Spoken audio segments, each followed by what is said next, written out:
Zee 24 तास एक पाऊल पुढे। संसद आणि गोंधळ हे जणू समीकरणच बनलेलं आहे। शाळकरी मुलांनाही लाजवेल असा अभूतपूर्व गोंधळ सध्या संसदेमध्ये सुरू आहे। 2G घोटाळा, कोळसा घोटाळा आणि FDIच्या मुद्द्यावर संसदेचं कामकाज वेठीस धरण्यात आलेलं आहे। त्यामुळे जनतेच्या कोट्यवधी रुपयांचा चुराडा करून हे अधिवेशन देखील पाण्यात जाण्याची चिन्ह निर्माण झालेली आहेत।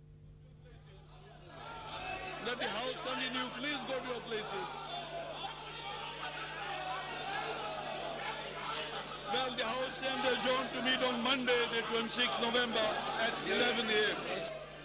हिवाळी अधिवेशनाच्या दुसऱ्या दिवसाचं हे चित्र तसं देशाला नवीन नाही। यापूर्वी संपूर्ण पावसाळी अधिवेशन पाण्यात गेल्यानंतरही लोकप्रतिनिधींनी धडा घेतलेला नाही। हिवाळी अधिवेशनातही त्याची पुनरावृत्ती सुरूच आहे। आता FDIच्या मुद्द्यावरून आक्रमक होत विरोधकांनी सत्ताधाऱ्यांना धारेवर धरलाय। अधिवेशन सुरू होताच FDIच्या मुद्द्यावर मतदान घेण्याची मागणी NDAने केली।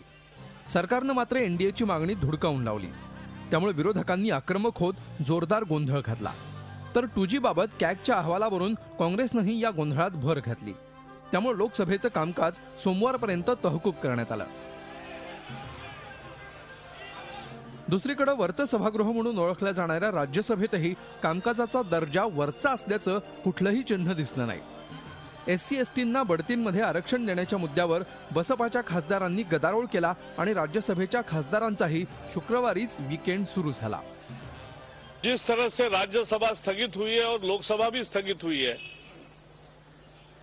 उसमें BSP जिसका समर्थन है UPA सरकार को,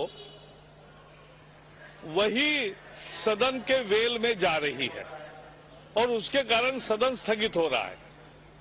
मुझे तो लगता है ये कांग्रेस की साजिश है। लोकप्रतिनिधींच्या वारंवार बेजबाबदार वागण्यामुळे शाळेच्या सुट्ट्यांनाही लाजवेल एवढ्या प्रमाणात संसदेचं कामकाज सध्या ठप्प व्हायला लागलंय। एवढंच नव्हे तर जनतेच्या कोट्यवधी रुपयांचाही चुराडा होतोय। आजच्या घडीला संसदेत तब्बल 26 महत्वाची विधेयकं मंजुरीच्या प्रतीक्षेत आहेत। त्यातली काही अर्थव्यवस्था सुधारणेसंदर्भातली अतिमहत्वाची आहेत।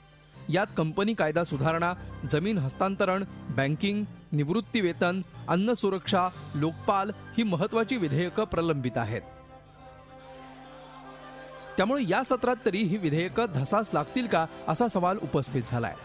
झी 24 ताससाठी दिल्लीहून रश्मी पुराणिकसह ब्युरो रिपोर्ट। झी 24 तास एक पाऊल पुढे।